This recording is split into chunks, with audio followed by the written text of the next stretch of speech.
केंद्र सरकार द्वारा किसी बात को लेकर एक विशेष सत्र बुलाया जा रहा है और वह सत्र में रखी जाएगी। गृह मंत्री अनिल विज। राहुल गांधी तो विदेश चले गए और ब्राजील में प्रेस वार्ता करके भाजपा के खिलाफ जहर उगल रहे। INDIA वालों होड़ लगी कि ज्यादा से ज्यादा सनातन धर्म के खिलाफ बोले, ज्यादा से ज्यादा भारत के चिन्हों के खिलाफ बोले। चंडीगढ़ 12 सितंबर। हरियाणा के गृह मंत्री श्री अनिल विज ने कहा कि केंद्र सरकार द्वारा किसी बात को लेकर एक विशेष सत्र बुलाया जा रहा है और वह सत्र में रखी जाएगी।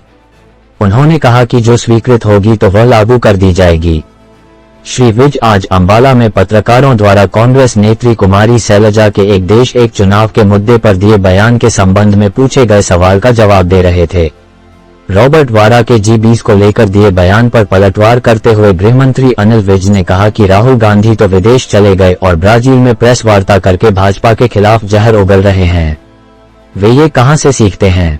उन्होंने कहा कि G20 किसी पार्टी का नहीं बल्कि देश का कार्यक्रम था। हमें बहुत गर्व महसूस होता है कि आज पूरी दुनिया में हिंदुस्तान का नाम रोशन हुआ है।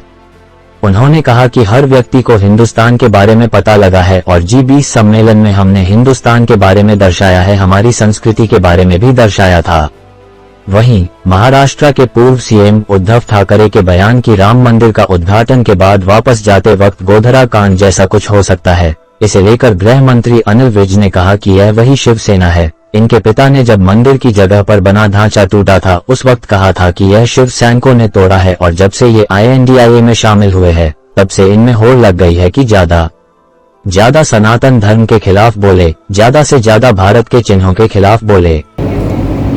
होम्योपैथिक कॉलेज बनाया जा रहा है 65 करोड़ रुपए की लागत से और उसमें एक साल में 100 बच्चे एडमिशन ले सकें। अब किसी भी कॉलेज में एडमिशन लेने के लिए उसका कम से कम 2 साल पहले से अस्पताल चलता होना चाहिए। इसलिए ये यहाँ पर कम्युनिटी हाउस था मैंने बना दिया था, उसमें अब ये अस्पताल स्थापित करेंगे।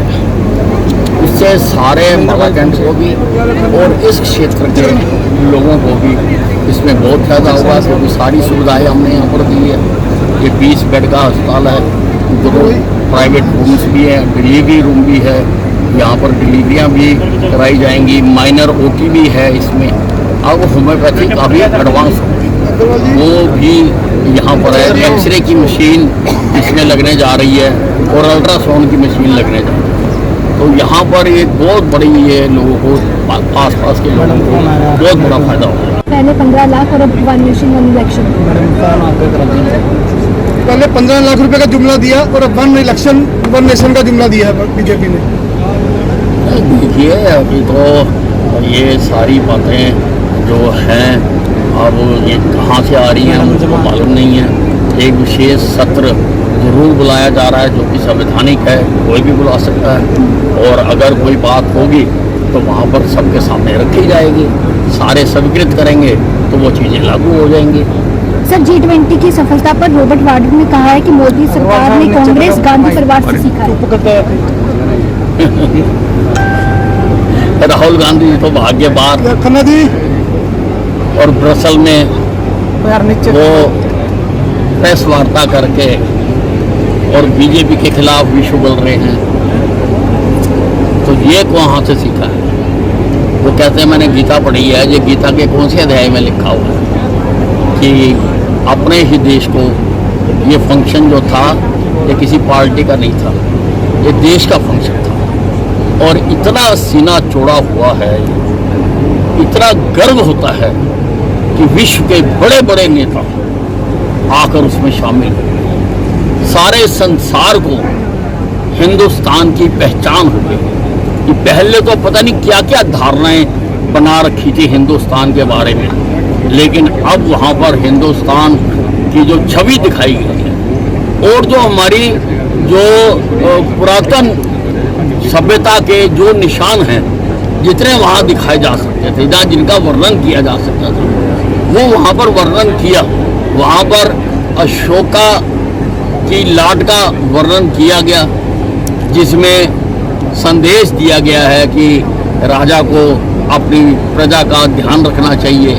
उसी प्रकार से वहाँ पे कोणार्क के टेम्पल का वो पहिया, जो सूर्य रथ का पहिया है, जिसमें कि 12 घंटे और 24 घंटे और सारे का दिन का बताया गया, वो भी वहाँ लगाया गया। वहाँ पे नालंदा की तस्वीर भी लगाई गई। मतलब कि हम अपने पुरातन और वर्तमान दोनों प्रकार के भारत का सारे विश्व को हमने दर्शन कराया और अनेकों वहाँ पर संधियाँ हुई, जिसको सारों ने उसको मंजूर किया। जैसे ये कॉरिडोर बनेगा, इकोनॉमिक कॉरिडोर, जो यहाँ ये इंडिया, सऊदी अरब और यूरोप के बीच में बनेगा, उससे बहुत ज़्यादा लाभ होने वाला है। उससे जो तेल के आने के लिए रास्ता बनने वाला है, उससे तेल की कीमतों में बहुत फायदा होगा, बहुत लाभ होगा। और भी कई समझौते हुए हैं जिसका कि सारे देश को पकड़ है। उद्धव ठाकरे का कहना है आने वाले दिनों में राम मंदिर का उद्घाटन होगा, इस दौरान दूर दूर से हिंदुओं को बुलाया जाएगा और गोधरा गांठ जैसा कुछ हो जाएगा। देखिए, यही शिवसेना है और इनके पिताजी ने जब वहाँ पर 6 दिसंबर को वो ढांचा जो मंदिर की जगह पर बनाया हुआ था टूटा, तो इन्होंने दावे किए थे कि वो शिव सैनिकों ने तोड़ा। परंतु अब I.N.D.I.A का मेंबर बनकर इन सारों में होड़ लग गई है कि हम ज़्यादा से ज़्यादा सनातन के खिलाफ बोले, ज़्यादा से ज़्यादा जो भारत की जो भारत के जो चिन्ह हैं हम उनका अपमान करें, भारतीयता का अपमान करें। इनमें होड़ लगी हुई है सारों में कि मैं एक दूसरे से ऊपर हूँ, ताकि मैं इसमें बड़ा लीडर बन जाऊँ। लेकिन आप देखेंगे कि ये सारे के सारे चुनाव आने दो, ये सारे के सारे औंधे मुंह गिरेंगे।